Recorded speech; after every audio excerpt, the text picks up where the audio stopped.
बार की बात है, किसी शहर में एक बड़े से पेड़ पर एक पक्षी रहता था जिसका नाम था सिंदूर।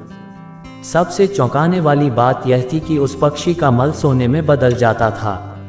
यह बात किसी को भी पता नहीं थी। एक बार उस पेड़ के नीचे से एक शिकारी गुजर रहा था। शिकारी उस पेड़ के नीचे आराम करने के लिए ठहरा। वो आराम कर ही रहा था कि इतने में सिंधूक पक्षी ने उसके सामने मल त्याग कर दिया।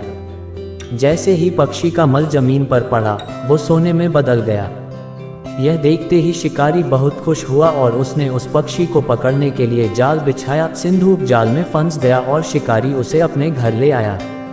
पिंजरे में बंद सिंधूक को देख शिकारी को चिंता सताने लगी कि अगर राजा को इस बारे में पता चला तो वो न सिर्फ सिंधूक को दरबार में पेश करने को कहेंगे बल्कि मुझे भी सजा देंगे।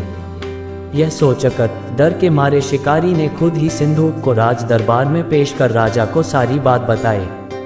राजा ने आदेश दिया कि सिंधूक को सावधानी से रखा जाए और उसे अच्छे से खाना खिलाया जाए। ये सब सुनने के बाद मंत्री ने राजा को कहा, आप इस बेवकूफ़ शिकारी की बात पर भरोसा मत कीजिए। कभी ऐसा होता है क्या कि कोई पक्षी सोने का मल त्याग करे? इसलिए अच्छा होगा कि इसे आज़ाद करने का आदेश दें। मंत्री की बात सुनकर राजा ने चिड़िया को आज़ाद करने का आदेश दिया। सिंधूक उड़ते उड़ते राजा के दरवाजे पर सोने का मल त्याग करके गया।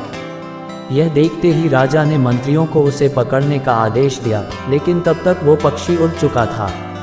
उड़ते उड़ते सिंधूक कह गया, मैं बेवकूफ़ था जो शिकारी के सामने मल त्याग किया।